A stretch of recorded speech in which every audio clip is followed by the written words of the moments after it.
Meet Safa. Safa just entered a crystal growing competition and is using copper-2 sulfate as her crystal growing material. However, she read that overexposure to copper-2 sulfate could inhibit catalase function. Should Safa change her project to avoid risking her health? To answer this question, she designed an investigation to test the effect of copper-2 sulfate on catalase activity.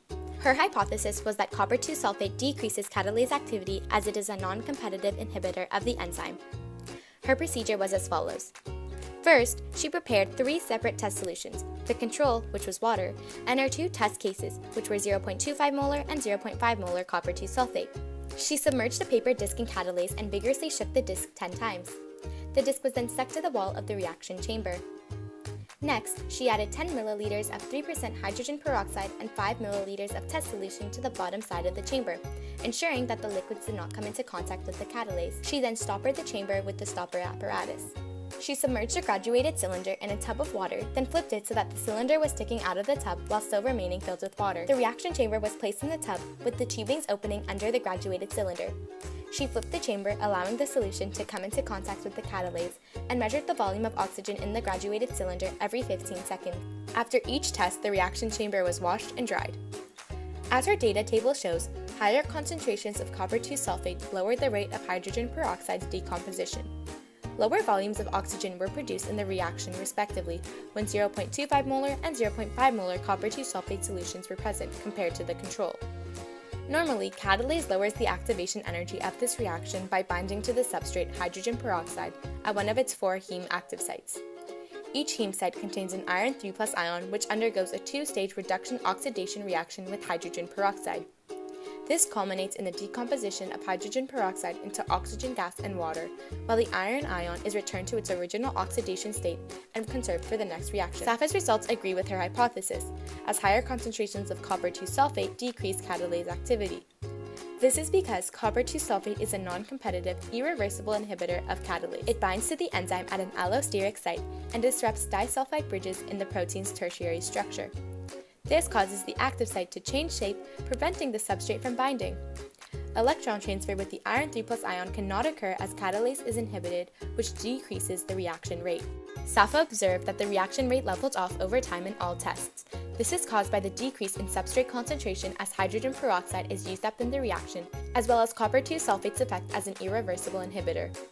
When copper-2 sulfate binds to catalase, it permanently denatures the protein. As copper-2 sulfate molecules move from enzyme to enzyme, higher proportions of catalase are inhibited as time progresses. This explains why the reaction rate levels off faster with higher concentrations of copper-2 sulfate. Safa realizes that her experimental design could be improved in a number of ways. Firstly, the volume of catalase was not quantitatively controlled. To improve on this, she could use a micropipette to measure 50 microliters of catalase solution for each test. Also, in test cases where large volumes of oxygen were produced, the meniscus of water in the graduated cylinder descended below the rim of the opaque tub. This caused parallax as the observer's line of sight cannot be perpendicular to the gradations. To improve upon this, a taller cylinder could be used or the tub could be filled completely. Safa's experiment is significant because it shows copper-2 sulfate's potentially harmful effects on living organisms. Copper-2 sulfate is commonly used in biochemistry as a reagent in various testing solutions. Her experiment suggests that biochemists who frequently prepare these solutions should wear respiratory protection to avoid overexposure, as ingesting copper-2 sulfate decreases catalase function and causes toxic hydrogen peroxide to accumulate in the bloodstream. Copper-2 sulfate is also commonly included in children's chemistry sets. Based on Safa's observations, it is likely that even minor doses of copper-2 sulfate can be fatal to children if ingested. Therefore, she recommends that copper-2 sulfate should not be included in sets intended for children 13 years of age or younger. After the experiment, Safa asks herself, does copper-2 sulfate inhibit the function of other enzymes too?